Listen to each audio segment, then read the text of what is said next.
tried to launch a Google shopping campaign recently? If not, you may not know that Google will try really, really hard to convince you to run Performance Max instead.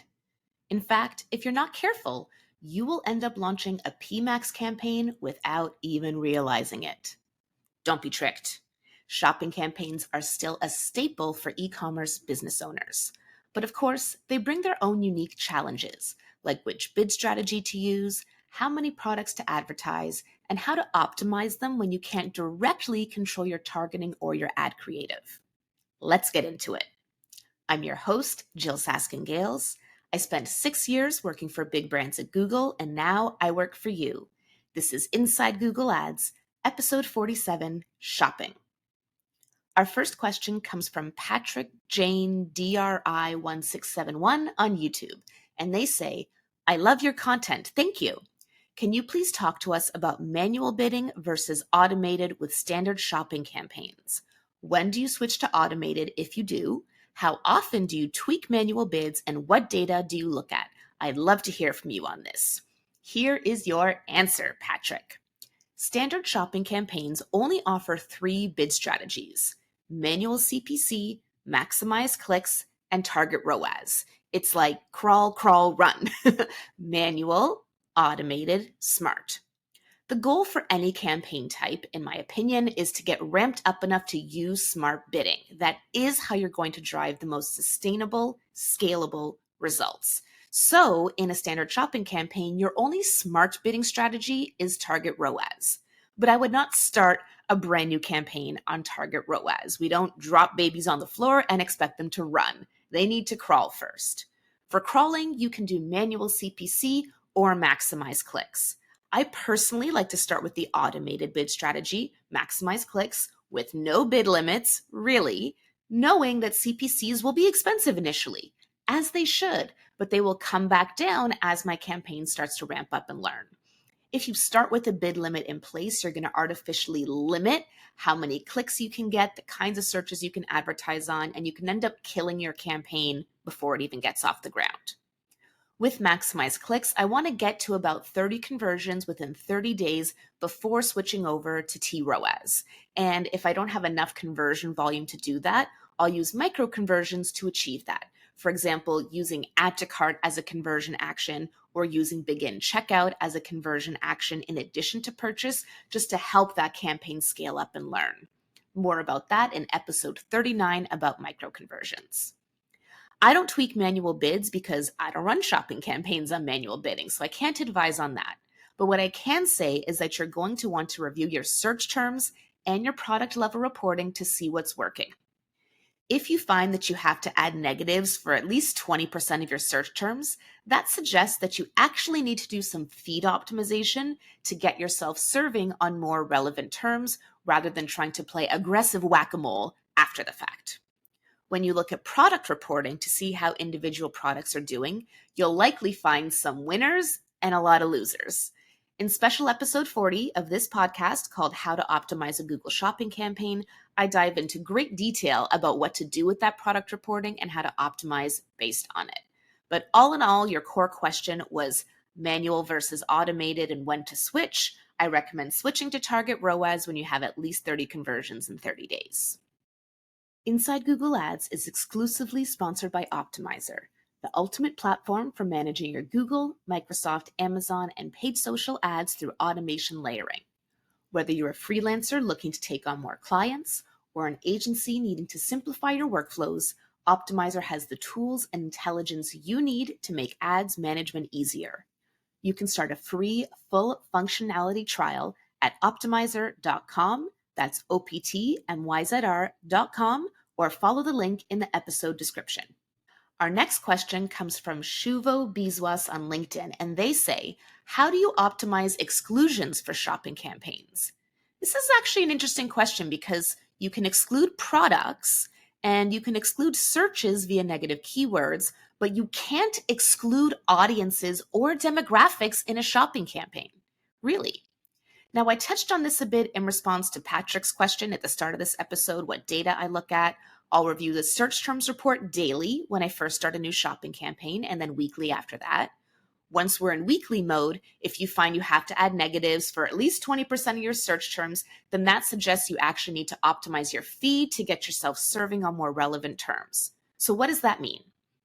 Feed optimization in Google Merchant Center, not Google Ads, really is your number one optimization lever for a shopping campaign.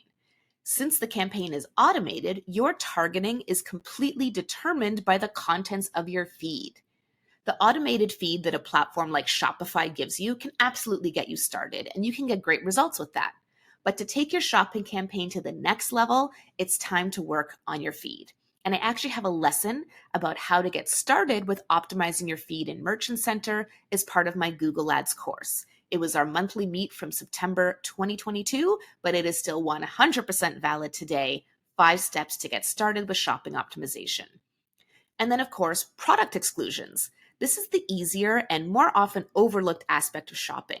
You do not need to advertise every single one of your products. Maybe start by advertising a handful of bestsellers and then work out from there depending on budget and performance. To dive deeper into how to set up and optimize shopping campaigns, you're going to want to check out my Inside Google Ads course. We just had Mike Rhodes as a guest expert to talk about Google Ads scripts. He literally wrote the book about Google Ads. We had Dwayne Brown come in to share insights he's gained from hundreds of account audits this year. And soon we'll have Amy Hebden sharing how you can create magnetic responsive search ads, and Anthony Higman, the world's foremost expert in local services ads, to spill his secrets about LSAs exclusively for my course members. As an Inside Google Ads member, you get access to me to answer your burning questions and dozens of the top Google Ads experts in the world. You can join now at learn.jyll.ca. That's learn.jyll.ca, or follow the link in the episode description. Our final question today comes from Uzair Imran on LinkedIn, and they say, nice way to segment the best-selling and the second to best-selling products. Would you think about feeding the kitties more so they turn into heroes? Also, would you think about getting some dogs away from your product home if they aren't worth it? If you are confused, let me explain. This is in response to the story that I actually shared in episode 40 of this podcast about how my client and I categorized her products as heroes, kitties, and doggies to optimize her shopping campaign by focusing only on heroes, top products, and kitties, products with potential to become top products, while excluding the doggies, the poor performing products. So first, would we think about feeding kitties so they turn into heroes? Absolutely. Categorizing products is just one piece. You then have to decide what strategy to use with those categories. One strategy is to keep the kitties, the second tier products, running with a smaller budget and a higher ROAS target just to try to squeeze what profitability you can out of them. Another strategy is to flip that on its head, feed them more budget and a lower ROAS target to give them a chance to grow and maybe become heroes. No right or wrong strategy. It's about your goals and really your budget.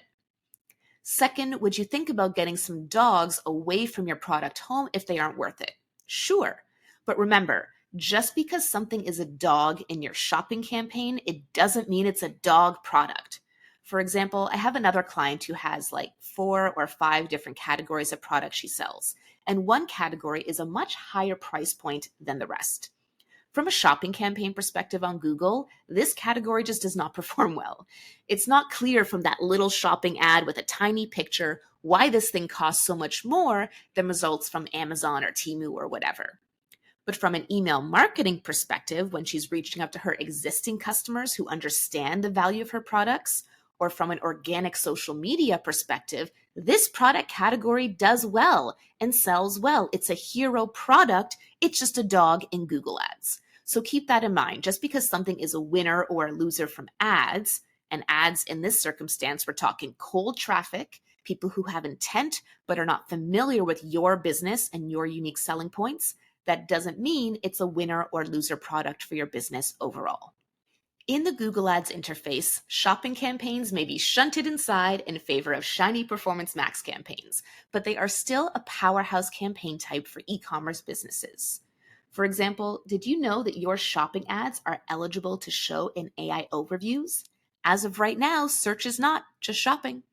While I'm a proponent of leveraging AI-powered bidding and moving towards more automation in your Google Ads account, I'm still seeing standard shopping campaigns outperform PMax campaigns for smaller e-commerce advertisers. Best way to know is to test it out yourself to see what works best for your business. Today's insider challenge is this.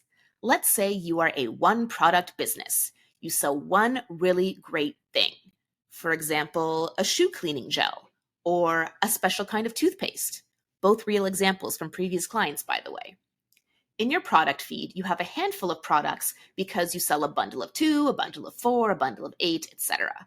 Do you advertise all of these variants or just one variant? How do you decide? The beauty of the Insider Challenge is there's no right or wrong answer, just an opportunity to stretch your brain on real-life Google Ads problem solving.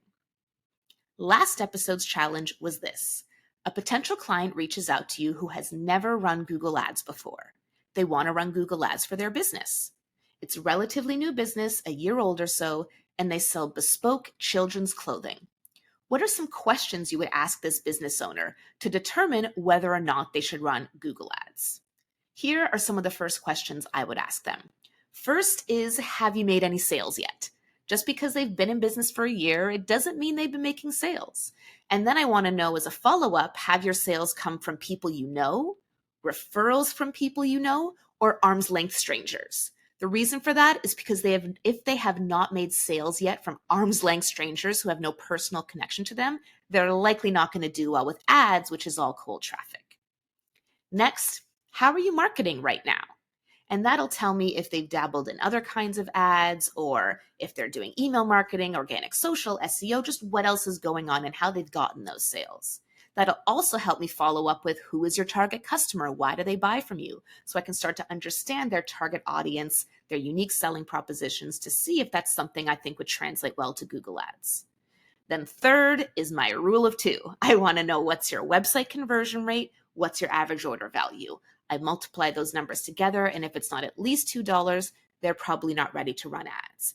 And it's also important for me to know the answers to the previous questions, because if everyone coming to their website is like friends and family, that's going to be a really high conversion rate that's not indicative of how ads might perform. Whereas if they've been really investing in SEO, for example, and so they are getting a lot of organic search traffic that's not just branded searches, that is a good signal for how their website might convert from Google Ads. And then last but definitely not least, I would ask if they're prepared to spend at least $1,000 a month for at least 2 months and potentially see no results.